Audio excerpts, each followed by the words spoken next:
The hidden garden. Sophie had always wondered why the old iron gate at the end of her street was locked. Thick vines covered it, and no one in the neighborhood seemed to know what was behind it. One afternoon during her summer vacation, she noticed that the gate was slightly open.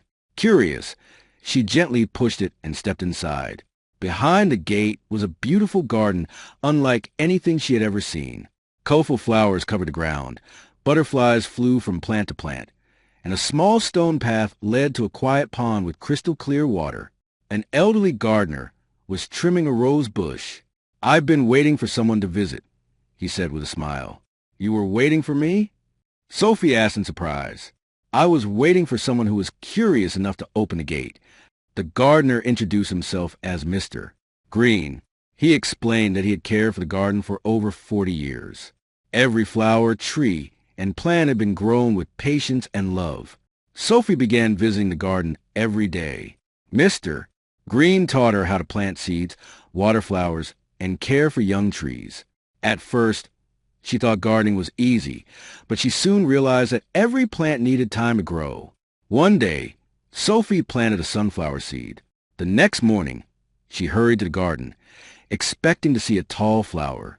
Instead, there was nothing. She felt disappointed. Mr. Green laughed kindly. "The most important things in life cannot be rushed," he said. For several weeks, Sophie watered the soil every day. Finally, a tiny green shoot appeared. Day by day, it grew taller until one morning it became the tallest sunflower in the entire garden. Sophie couldn't stop smiling. At the end of the summer, Mr. Green gave her a small packet of flower seeds. "Take these home," he said. "Every beautiful garden begins with a single seed." Sophie planted the seeds in front of her house. Soon, colorful flowers bloomed along the sidewalk. Her neighbors noticed them and began planting flowers too. Within a year, the whole street was filled with bright gardens and singing birds. Years later, Sophie became a landscape designer who created parks and gardens for cities around the country. Whenever people admired her work, she always remembered the old iron gate and the patient gardener. She often told young children, "Dreams are like seeds.